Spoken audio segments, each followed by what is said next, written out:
Well, hello there, friends. Thank you for clicking on this video, and I'll make this as quick as I possibly can. I received my latest issue of Muzzleloader magazine, November, December 2024, and as you can see, they're reporting on the sad passing of Bill Scurlock, William Scurlock. It's just a few years older than I am, not by much, but a few.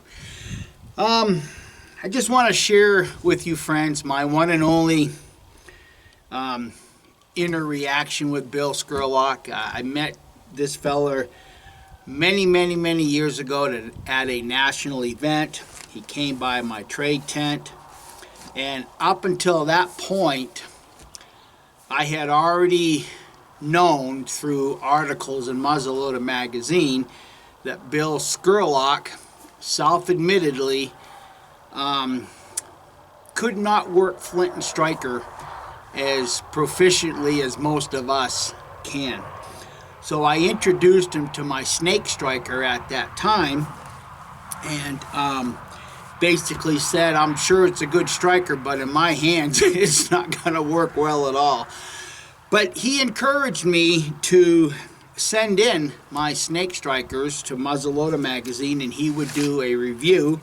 And that review appeared in the, by coincidence, November, December 2012 issue of Muzzleloader magazine.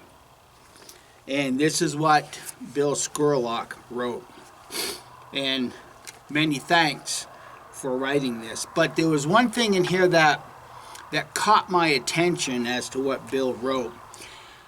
And I'd like to read that to you now. Longtime trader Michael P. Brooks, Lane Beaver Trading Company, sent us a couple of examples of the fire strikers he makes. One is a snake striker hand-forged from spring steel and hardened by a special process to produce excellent sparks. Each striker is tested by Mike to his standard, that is, if he cannot produce a few sparks that make it to the ground from a standing position, the tempering process is restarted. Many buckskinners out his way swear by the striking ability of his strikers, and I was also impressed.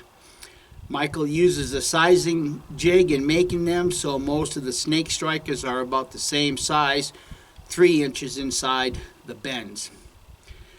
The tails will be a little different since each one is hand forged. He sells his strikers for $18. Well, that price has gone up a little bit now because this was written in 2012. And then gives the contact information and things like that. But the thing that caught my attention in particular is when he says, I was also impressed. And there again, knowing what he had written in years past regarding strikers, he wasn't very proficient at using them. So for him to make this statement, and I was also impressed, was a feather in my cap, so to speak. But anyhow, I just kind of wanted to share that with you. That was really my only one and only interaction with Bill Scurlock. May he rest in peace. My condolences to the family, and until our paths meet again, rest in peace.